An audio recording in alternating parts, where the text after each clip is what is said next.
Okay. Welcome, Michael. Thanks for coming in. I really do appreciate it. Your first attempt at a podcast, huh? Yes, it is. Cool. So we're going to keep it very loose. And I can't hear anything in here. Sorry. It's okay. Just be without the top. So obviously a special edition of the show today here on Halloween. Happy Halloween, everyone. Yeah, happy Halloween. I seem to be the only person in the office who dressed up, so I look like the fool, but that's okay. That's the fun of it. So thanks for coming in again on this crummy day. It's kind of nasty outside. Do appreciate you making the trip. And like I said, we're just going to keep it very loose. Just going to kind of try to highlight you a little bit and hopefully get your story and just see where it goes from there. I don't like coming in with a plan because then I'm going to sound like a fool. So give us a little background on you. Pretend like it's first day of third grade and you're giving your little intro. And then from there, tell us how you got into real estate. All right. Well, my name is Michael Padilla. I was born and raised here in Chicago. I've always was very much interested in selling. I started selling actually my first business venture when I was 5. In the summer when we were out of school, I would make popcorn and lemonade and sell it on the corner of North Avenue and Austin, which is considered the Austin area in Chicago where I was pretty much raised. Always liked selling, and I knew when I graduated from high school and I went to college, I started working at Wright College when I was a student there, and I took all my real estate classes and broker's classes there. And I started selling real estate at the age of 21. So I've been selling real estate for over 30 years now. And I've never really considered real estate as a job for me. It's always been a very fascinating and fun thing to do. Meeting people, all the aspects of real estate, the selling, the clients, and helping them find their biggest investment. Sometimes it's a big goal that they have to purchase something for the first time. And I have been able to, over the 30 years of selling real estate, help many, many families fulfill their dream. Excellent. So at this point now, you've invested so much time and effort, so you probably have a pretty self-sustaining business, right? You get a lot of referrals. But at the beginning, how was it for you? Like, what were some things that you did back then that worked that might be different today, or is it the same? Well, I could remember like if it was yesterday when I first started selling real estate. I didn't know what to do or how to get clients, so my managing real estate broker said what you could do is we have listings in our office. Best way to go out there and put your name out and try to find clients to help purchase the property is do open houses, which I did. And I held an open house. It was on the 2100 block of Narragansett and Grand Avenue. I believe it's considered the Galewood Montclair area.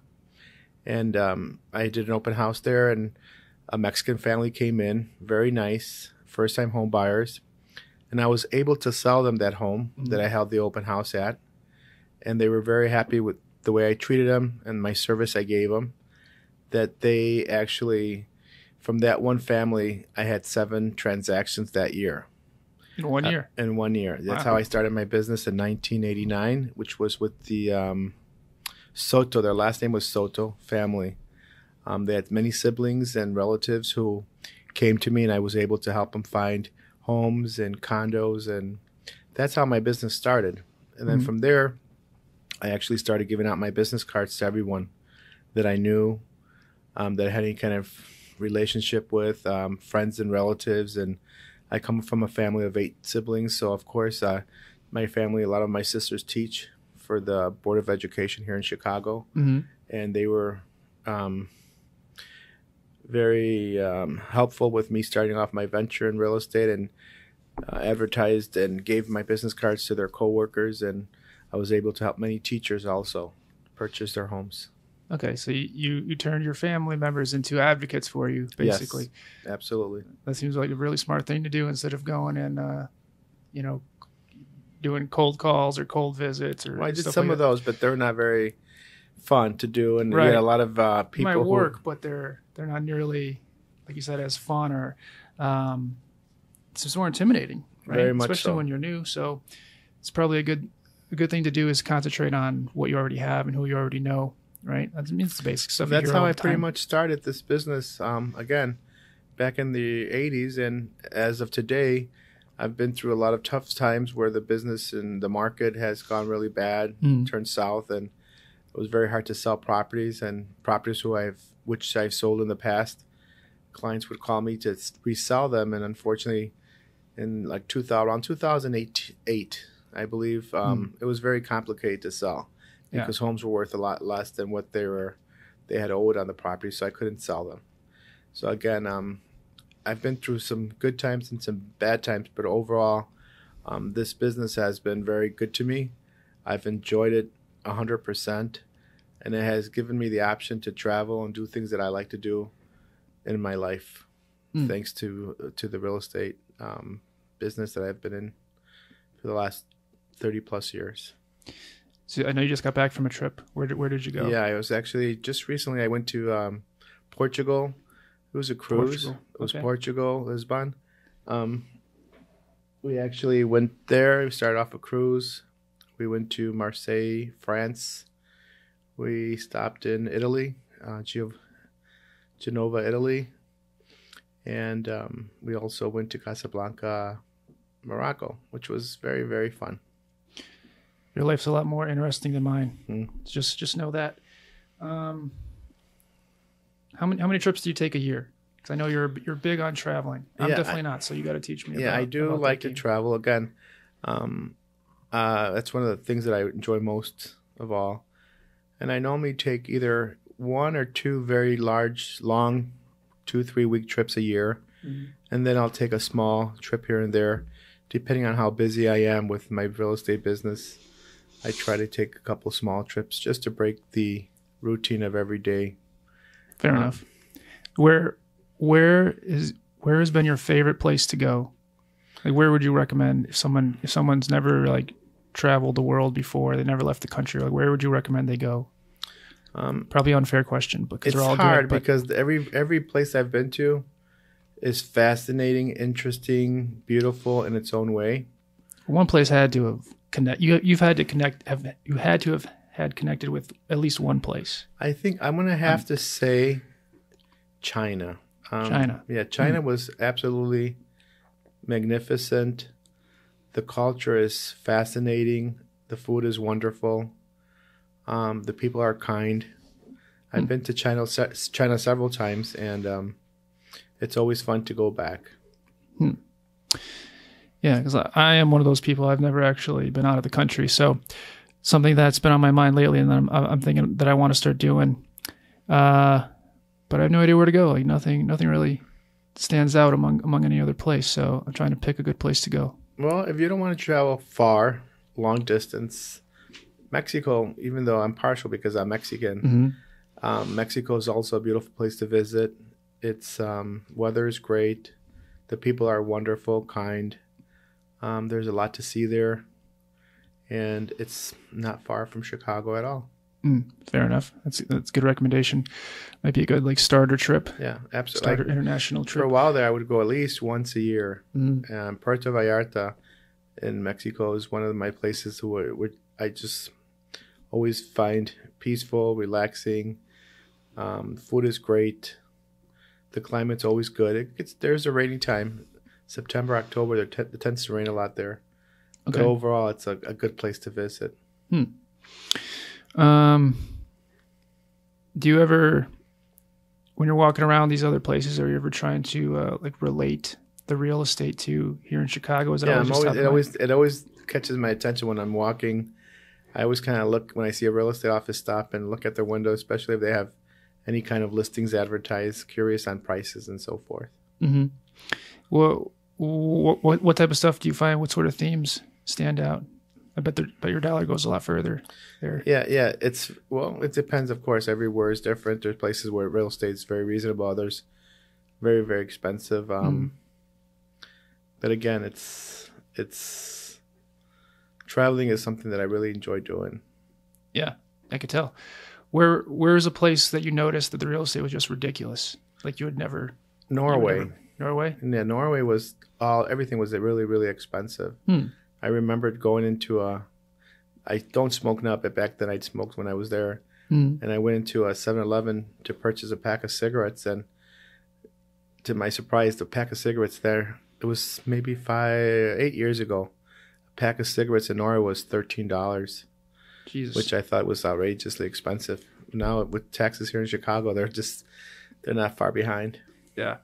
So somebody from Chicago, would even they have sticker shock going to a place like that? I think so. Everything was really, really like outrageously. A can of Coke was like $4. Really, like a hamburger at McDonald's, a hamburger alone was like $12. Not a Big Mac, a hamburger. So it was kind of a culture shock to me. Was it like sprinkled with gold flakes or something? No, just a regular cheeseburger. Move this a little closer. All right, well, I guess Norway's off the list, huh? Cool. So I know you're also a real estate investor, right? Yeah, I did. Yeah. So over the years, I purchased many homes, and I've dabbled in rehabbing properties and reselling them. I've pretty much touched every aspect of the real estate. Did property management, of course, sales. Which one's the most enjoyable? Not necessarily which one do you make the most money. I know it's a very unfair thing to say because it depends on, the current time, and, and current conditions. There's a lot of variables because there's opportunity in all areas of real estate at some point in time. True. And it's always different and it's always changing. So, but what have you done that you've actually found the most enjoyable? Is it like flipping homes? Is it being a landlord? Is it flipping homes? I think I did it, and I really enjoyed it. I did several, and you work hard, but it's kind of rewarding once you finish the project and you see the project completed, and you resell it, and you make a profit, and you make people happy. Flipping, I think being a landlord, I've done it, and I still am a landlord. I've been very fortunate to have good tenants who have paid their rent on time, kept their my property in good condition.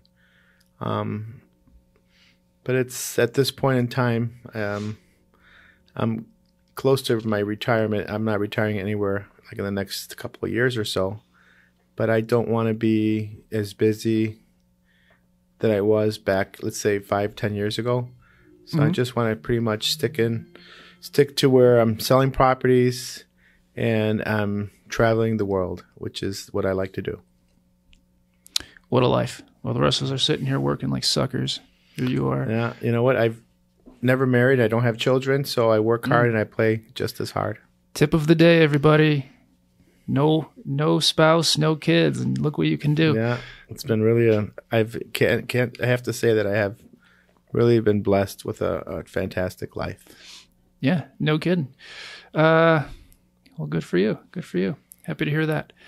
Now, give somebody who is a first-time investor a tip. Like what's the best way to go about it if you want to flip a house? What's the first thing that they should do? Well, make sure they don't hurt themselves on day one. Well, like I learned when I took the classes in real estate, location is what the instructor emphasized over and over. So you want to buy a property in an area, neighborhood that is good, that has good schools for families, transportation, and an area where you won't have a problem. Once you rehab the property and improve it, you won't have a problem selling it. So location is very important. Properties sell all over the city. There's very beautiful areas in the city.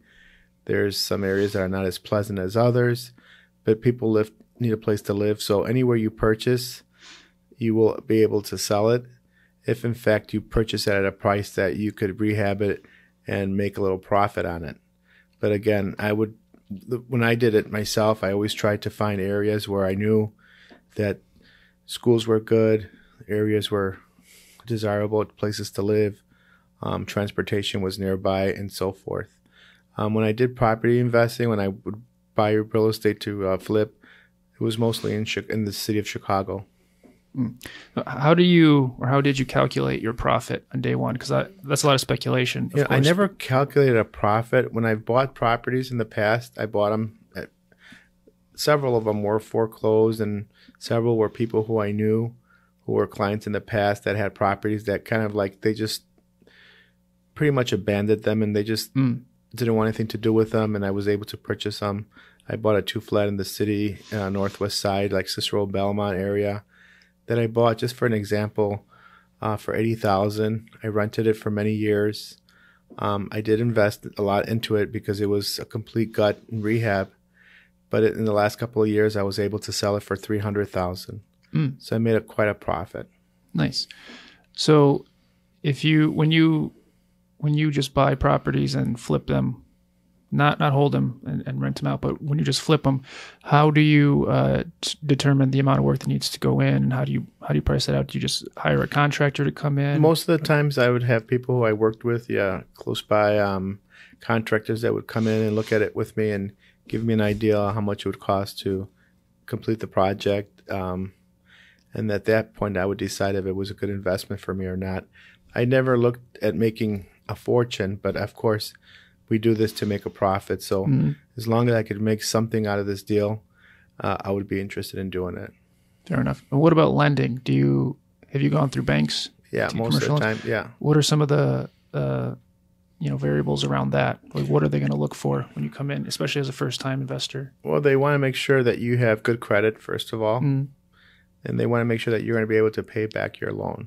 Yeah. So credit is most important. And they also want to see if you have some kind of a stability, which is savings and some kind of a collateral property that you could use as a collateral. And that's basically what they look at to make the loan. Right. But they're kind of forecasting as well, because they're giving you a loan based on the end value, right? Right. So what type of stuff do you need to provide to them to kind of to show them that this is at least the potential?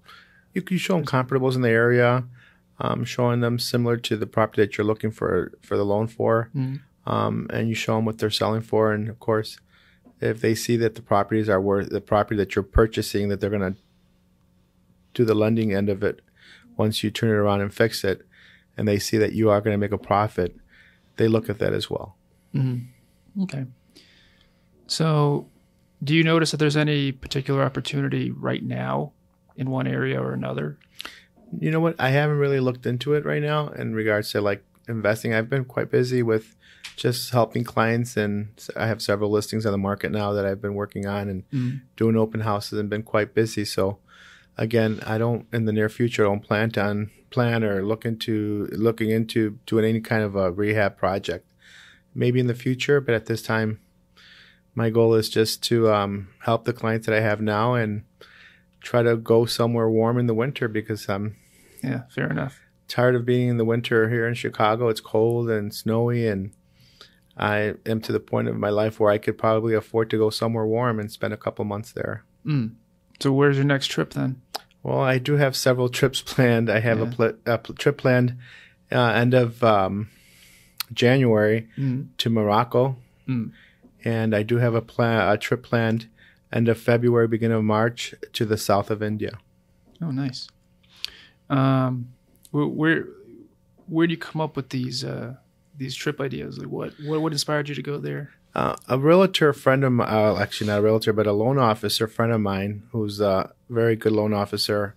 Her name is Beata Bukowski. Gave me a map one year for my birthday, and it's a map with these little stickers that you place, and it's kind of like you just place it on where you want to go. It's a map of the world, and this was a long, long time ago that she gave it to me, and the map is pretty much halfway full with little stickers on places that I wanted to go to. So I have a map, and I look at it, and that's how I pretty much decide where I want to go next. Interesting. So you've been in the real estate game for 30 years. Yeah, I started selling real estate in 1989. Okay, so right at 30 years.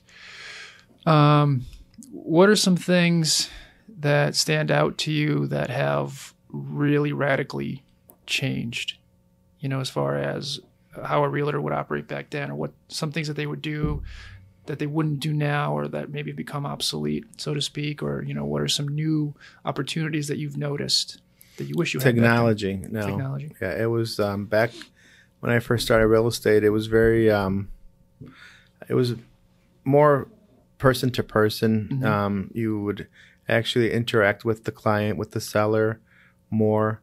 You didn't have all the technology now and the MLS and all the things that we have now, the tools that we have now. I think it's a lot different because back then you would have literally books that you would carry with the listings on them. Mm-hmm. There were these huge, like almost looked like a telephone book, and you would carry them to the client's house. And that was your MLS. That was our MLS back then, yes. And everything, you wrote everything, and you would present everything in person. And now people really, you do everything via text, fax, email. So very, very much different. So people now are soft, is what you're saying? Because you can't make it now. I mean, people now, they just want to just get the deal done without very much person to person, face to face kind of thing. But they don't know how good they have it though. These things were just the basics, like getting into the MLS or having contracts signed, and the list goes on. But so many of the basics now are taken for granted. It wasn't that long ago where it took 10 times the work to get the same things done. True. So I'm always aware of that, and I always appreciate that people were able to stick through it back then, and build a business. Inspires me more to not be lazy, because I've got it even easier than they do, because I've got more tools available. I've got everything's kind of been made more efficient and made easier for everybody. So I always try to remind people of that, especially people that are brand new, that just go talk to someone who's been doing it for a while. I don't want to hear you complain about stuff that this is hard, because it's not hard. No, not at all. So I think that's a very important point to make for new people getting into the business. That not that long ago, if they can't make it now, they never would have made it back then either. So yeah, it's so much easier, very much easier now. Even before, you have to have people literally sign a contract or disclosures, and now you could do everything online without even seeing the person. It's called DocuSign, which is like unbelievable. Yeah, this technology is like so incredibly advanced. So are you more stuck in your ways, so to speak, and doing it the old school way? Or I was for a while there. Just in the past couple of years, I had to change my flip phone to a smartphone, because I was like wanted to meet people. I wanted to make appointments, but I was getting to the point where I couldn't make an appointment because it had to be done through a text message. So I had to break down, and I am old fashioned, and I like to be person to person, have the person sign the contract for me in person. But it seems that doesn't exist anymore in this real estate business. Everything is via email and texts and faxes. They don't want to see you anymore.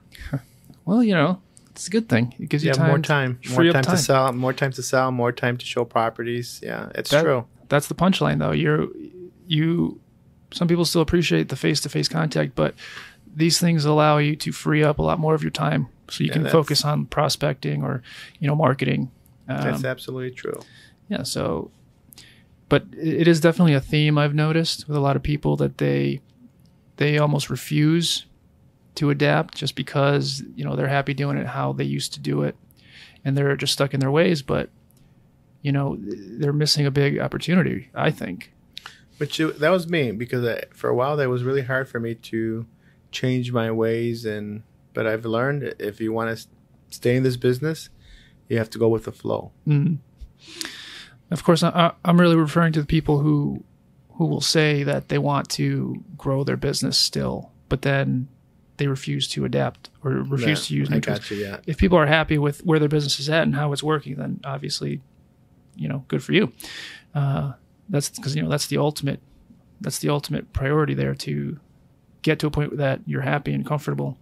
But a lot of people will say, well, I want to grow my business and I need more leads and all this stuff. But then when you present them with new activities, they say no, they're not going to do them, because maybe they don't understand how they work, or they don't know why it's valuable initially, just because it's new to them.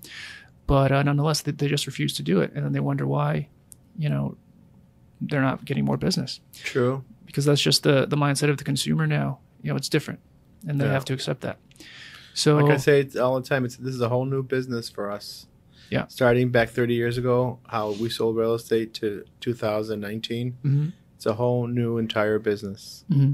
Have you been with the same company the whole time? No, I started off working with Century 21. Okay. And I moved over to, when I first started working with where I'm at now at Weichert Realtors All Pro, it was an independent office. It was just all pro real estate. And shortly after that, the broker owner, George Ristow, purchased a franchise, Realty World All Pro. And in the last few years, he bought into this new franchise, Weichert Realtor All Pro. Mm-hmm. So again, I've been with George for the last 27 years, and it's been a great environment, great people to work with. Mm. Yeah, he's great. Well, he's too nice. He's too good. I always think George might have this secret life nobody knows about. Yeah, he's very fair, very smart, and again, it's always been a pleasure working for him. Yeah, he's pretty much the best. Now let's circle all the way back around to the beginning. Before you actually got your license and you were going through, or even before that, what sparked the idea for you to start studying for your license? Well, I started working at Wright College while I was a student there, and they had told us once you worked for the city colleges of Chicago, which I worked there for the last 34 years. This year I just retired from working at Wright College, but one of the things that enticed me to get into the business was they offered us free tuition. Mm-hmm. So at that point, when I found out it was free, I ended up taking my real estate classes there, and I took all the brokers classes there and appraisal classes there. And that's how I started. And then I was working, selling real estate, and I worked at the city colleges as well. So I had a dual career kind of thing. Mm-hmm. I had 2 full-time jobs that I worked for the last 30 plus years. Nice. And working at Wright also helped me because I was their number one realtor. I helped a lot of teachers and staff with purchasing of their homes as well. So that was a nice lead base. Yeah, for sure. The reason I bring it up is because I was wondering, I'm curious about what your expectations were at the beginning based on, what people told you or however it was sold to you, that maybe you were promised or you were sold on the fact that real estate could provide you endless amounts of income, or it was going to afford you a certain lifestyle or something. I don't think nothing was ever promised or offered. I think I was born with this. I don't know how I'd call it, or I love to sell. I was, like I said, out of high school, before I went to college, I started an import business. I had a showroom at the Merchandise Mart here in Chicago. Mm-hmm. I rented a small space at a mall in the city at the Century Mall, and I was importing gift items from all over the world. So I think I was just born with the selling instinct or the selling. Fair enough. So when I was 21 and I started working at the college and I was offered these free tuition classes, I thought this is something that I'm interested in. And I took the real estate classes there and I started selling real estate shortly after. Fair enough. So you're somebody who probably was able to just figure it out for yourself as you went. Yeah. Right? Because you have that extra gene or whatever it is, you're just a natural born salesperson. Yeah, just like I said, when I was 5, I was selling popcorn and lemonade, making back then like $10 or $12 on the weekend, and back then it's probably huge. Huge, yeah, it was a lot of money back then. But I've always liked selling. I would get the bug early. Yeah. Because I think a lot of people, they come into real estate now with wrong expectations just because they don't know that it actually is going to take a lot of work. They think that they're just going to sign up, and just because they've earned their license that they're going to start collecting checks right away. So I think like that, yeah, it's definitely not like that. And that's how it's kind of been based on all my conversations with people over the last few years. But everyone comes in with just the wrong idea. They think that just because you're affiliated with a certain company or brokerage that you're going to collect a bunch of leads every day and you're going to just show up, work, and then collect money. But that's not how it is, right? Right. So, I really, really think that something that was taught to me as a child, that you treat people the way you want to be treated, which is really important. And I treated my clients just the way I wanted to be treated. I respected them, and they respected me, and they trusted me. And I think one of the main reasons why I was as successful as I was in this business is because the way I treated my clients, and they really liked the way I worked with them. I was always out to protect their best interests, and they saw that. And that's what made them refer other people to me, friends, relatives. And I've really never really solicited any business since I've been in real estate. It's always been on a 100% referral basis. Interesting. So how do you deal with, I imagine you have had bad experiences with clients. So how do you deal with, let's say, grudges? Like if some client lied or screwed you over in some way. Yeah, I never had clients. I can't remember because, again, there's so many clients that I've helped in the past. But I've had clients where they would work with me. Not very many, but there has been. And, of course, it affects you and it hurts your feelings and brings your morale down. Where you work with clients, and most of them are clients that are not referred to you by other people, but maybe clients that you met at an open house, or maybe clients that walked into your real estate office and you start working with them, and all of a sudden you don't hear from them, and you follow up with them, and they finally call you back and tell you that they've purchased something with some other realtor because they went to their open house and the realtor told them that they could offer them a better deal.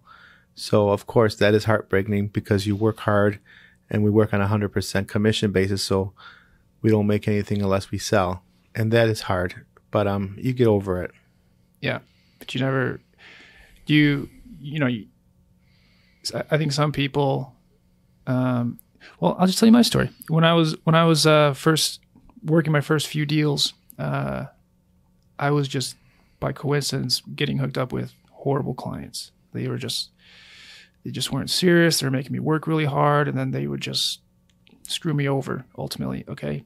And so at first I was basically holding a grudge, almost like letting it affect how I was treating the next set of clients, almost, which I know is very unfair. So that's something that I've had to work on.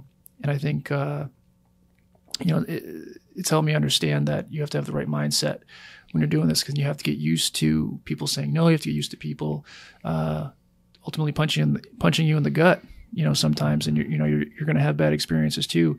But then you have to turn around and you have to keep that smile on your face, and you have to keep positive attitude. Yeah, absolutely. Because once you get discouraged, once that seed is planted, it could easily snowball into something bigger. And then ultimately, you might realize you don't really like the day-to-day processes, and then you quit ultimately. So it's not an easy business by no means. You have to have your mindset that it's a 24/7 kind of a business. You're self-employed. It's a commission based. So you have to work very hard in order for it to succeed. What else was I going to say? There's one other question I had for you. I don't know. Maybe it'll come back to me. We'll circle back around. You mentioned George and the company you're with now, and you've been with them 27 years. Yes. And I'm sure over that time you've been solicited to by other companies trying to recruit you and stuff. Yes. And you're telling me in all that time, no one's ever said something or offered you something that was better than what you... Yeah, they have. They have been, but they have. I was hoping you were going to say that. Yeah, so they have. What made you want to stay? Well, many reasons why. First of all, the staff here and the management staff and George are people who I've become very close with over the years.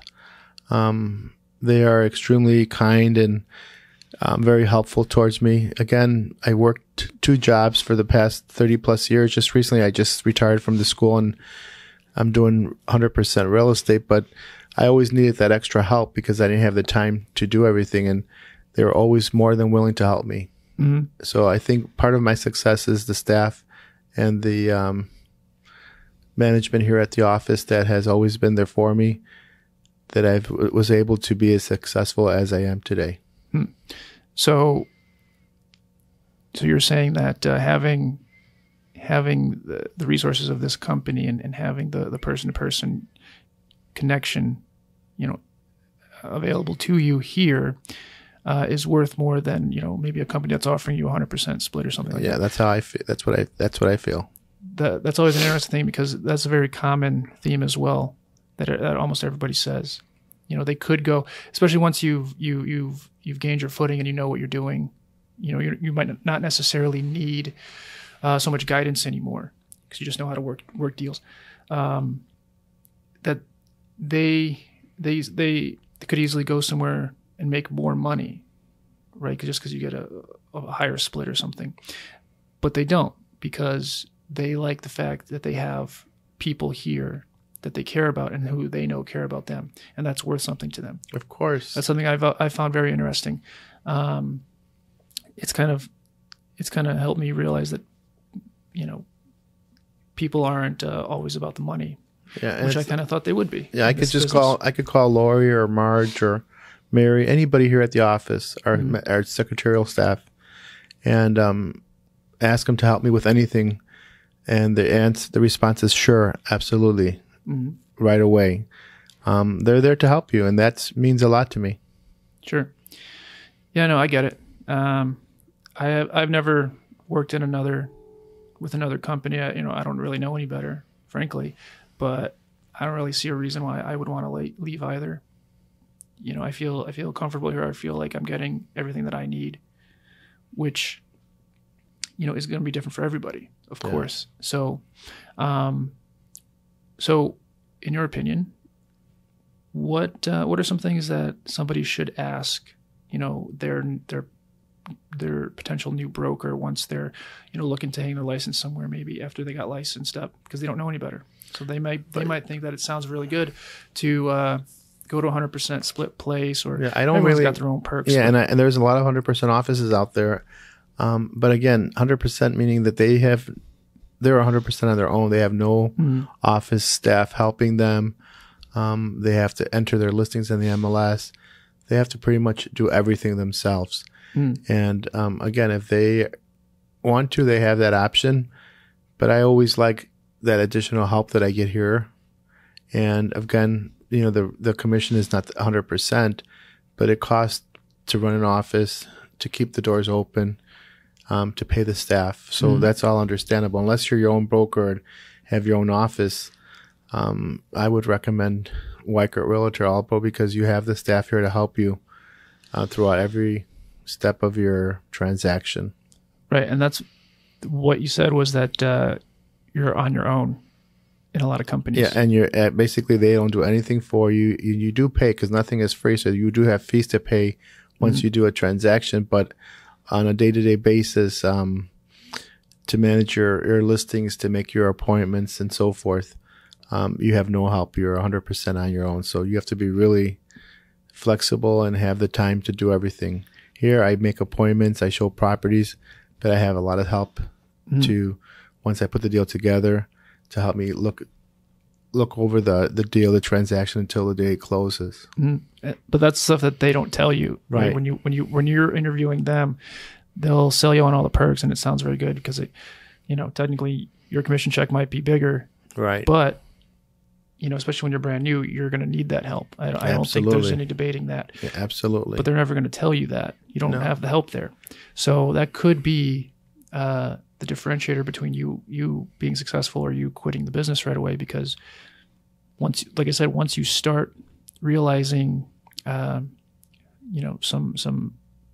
trouble, some obstacles, you could easily use that as an excuse to just quit, because it's difficult, and then you don't have anywhere to go. No one's there to help you anyway. And again, this business, beside these 100% offices and so forth, a lot of people don't realize that being a real estate agent is very expensive as well. Yeah. You have a lot of fees that you have to pay, insurances, MLS board dues.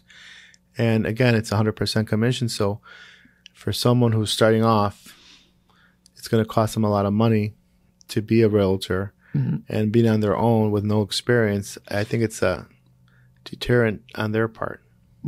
Yep, I agree 100%.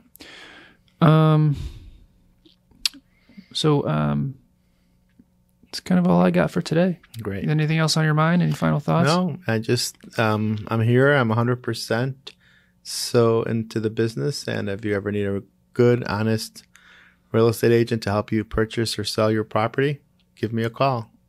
Call him. Call him. Don't call me. Call him. All right. Thanks, everybody. Thank you, Michael, again for coming in. Thank you, Gino. It was a pleasure. Happy Halloween. Happy Halloween.